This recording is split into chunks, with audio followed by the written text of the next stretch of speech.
From being a sushi chef in South Africa to being a street vendor in Zimbabwe, I'm not ashamed of myself or of whom I've become. I know and trust that it's just a phase. It will pass. And God will open new doors for us. Thank you so much for watching. Thank you so much for supporting us, especially those that have sent their donations, those that have called us, giving us words of encouragement. We really don't take that for granted.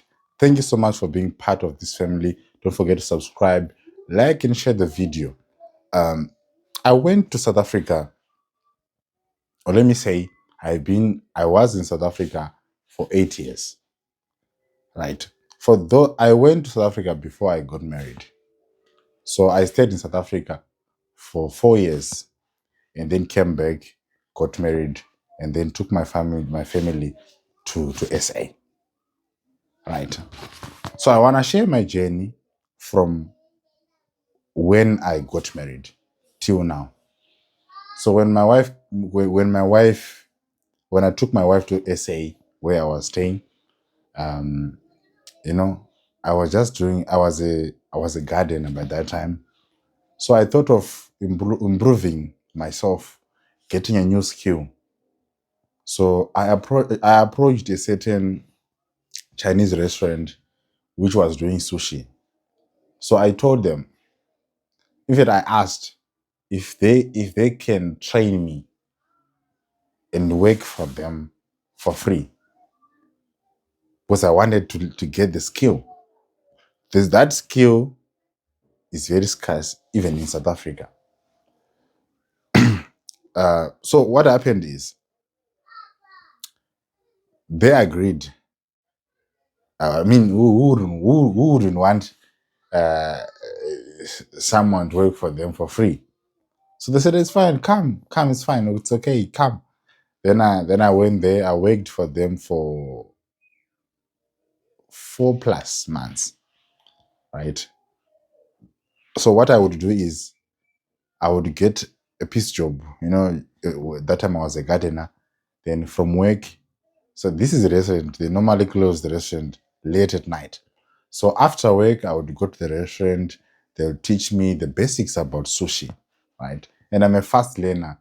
That was the good part.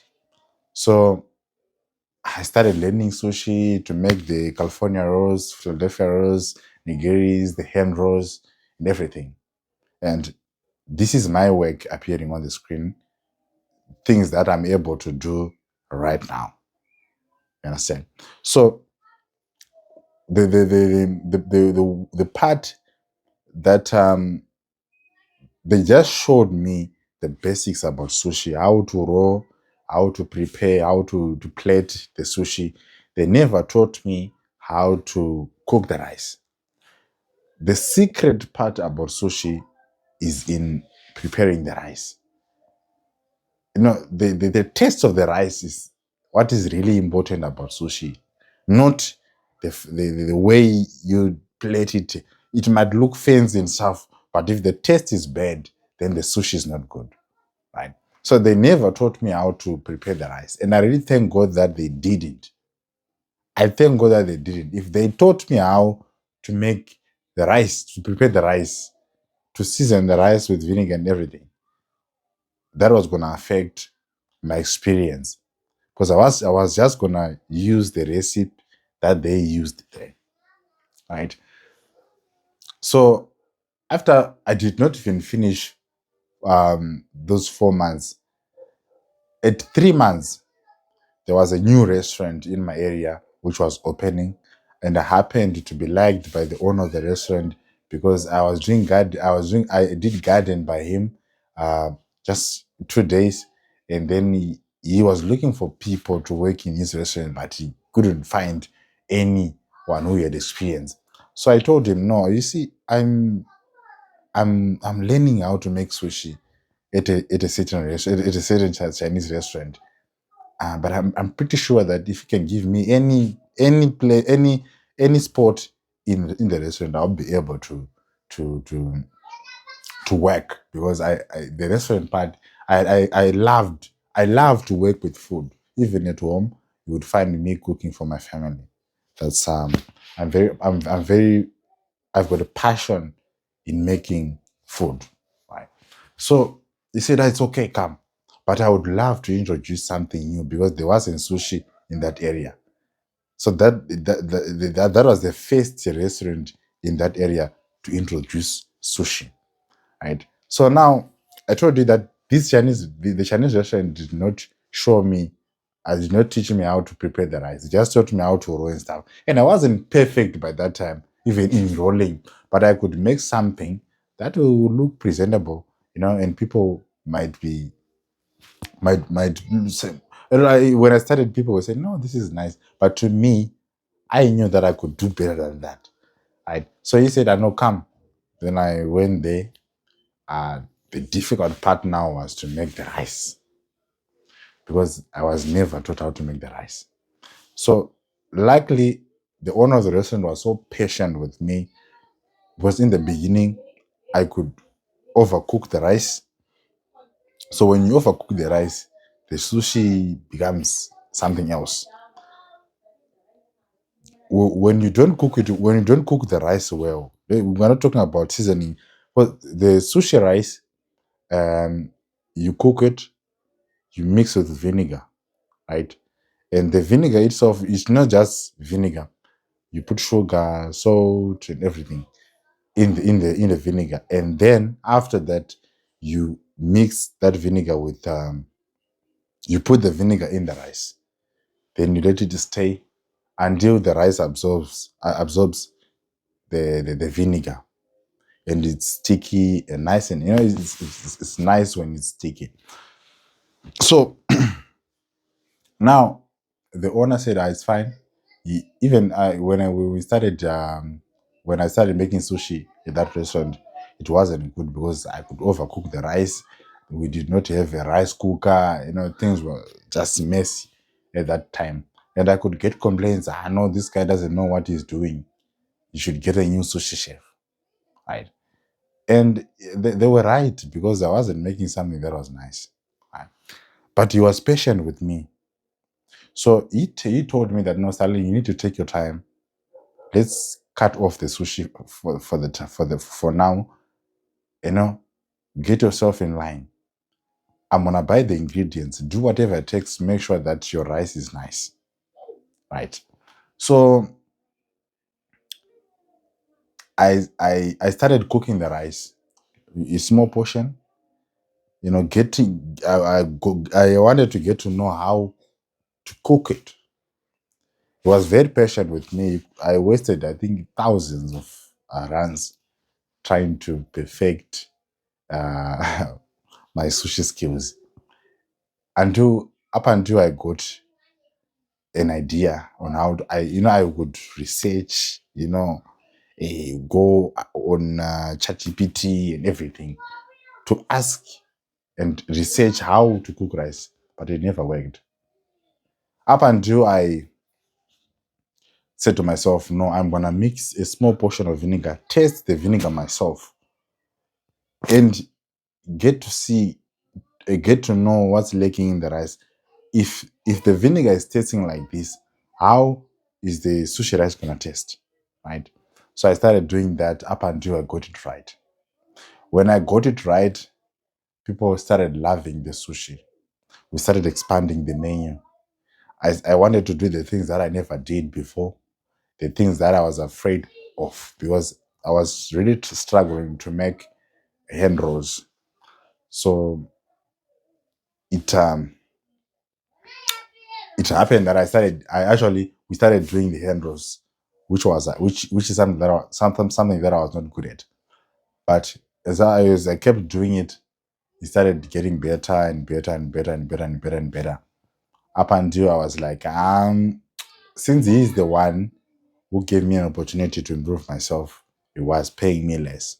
So I said to myself, it's time to move to another stage of life. So there was also in another area there was also a restaurant. That area there was no sushi at all. So I visited a restaurant. I talked with them, and they were pleased with the idea. They said, "No, it's fine. You can come, but before we start, we're gonna test you, right? We're gonna buy the ingredients that you need. You're gonna make the sushi. We're gonna share with everyone in that community. It was just a small community. Um, if they say the sushi is right, then you get the job. If they say the sushi is bad, then there's no job, because we don't want something that we are not going to be able to do in the long run, because it they it's very difficult, or in that area it's very difficult to get a sushi chef. So I made the sushi. They were very good. I mean, I got good compliments. The feedback was very good. Almost 99% of the people that received that tasted my sushi, um, they gave good feedback. So the owner said, "You got the job." Then I got the job. I worked for that restaurant for 4 years. I mean, 3 to 4 years. Yes, before we came here.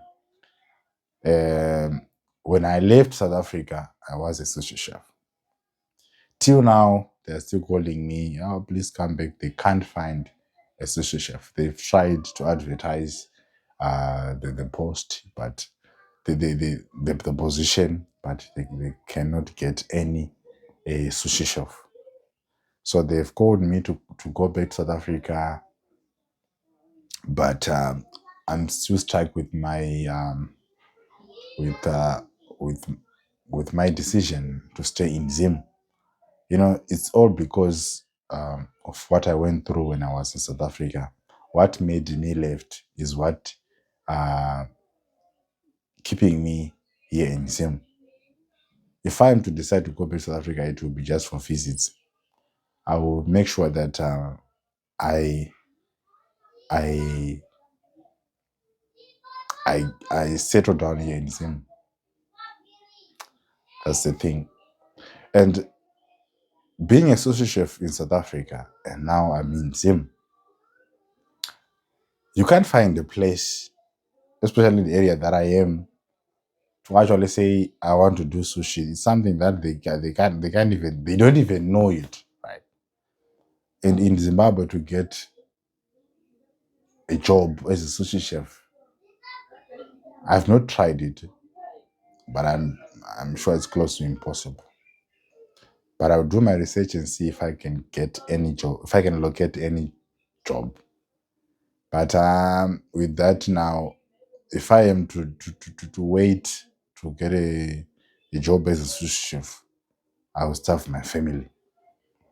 But now that I'm a vendor, it sounds, being a vendor, a lot of people are ashamed to call themselves a street vendor or street vendors.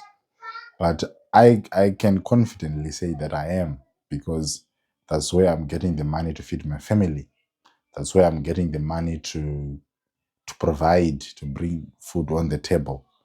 So any job for me, it's good. It's important to me, because that's what makes me a man, you know. And the one thing that I like about myself is that I never wanted to. I love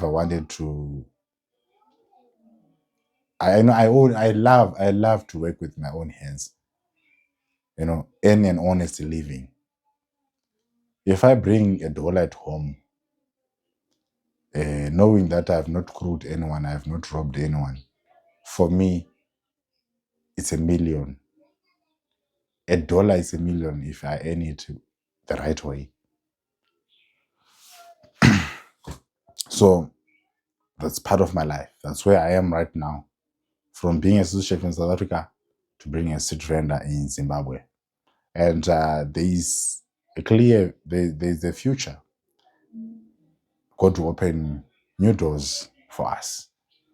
God will make it happen. God will make a way. He cannot bring me here. He cannot bring me here to show me the God that I worship takes care of his own people. And it's wonderful that I get to meet people who are willing to help us. It's not by human mechanism. It's God's grace. To find people who are willing to support you financially at your lowest, it's God. It's not out of my own mechanisms, but it's God's way. And I really appreciate you guys for watching our videos till this far. Thank you. I really appreciate it. Bye-bye.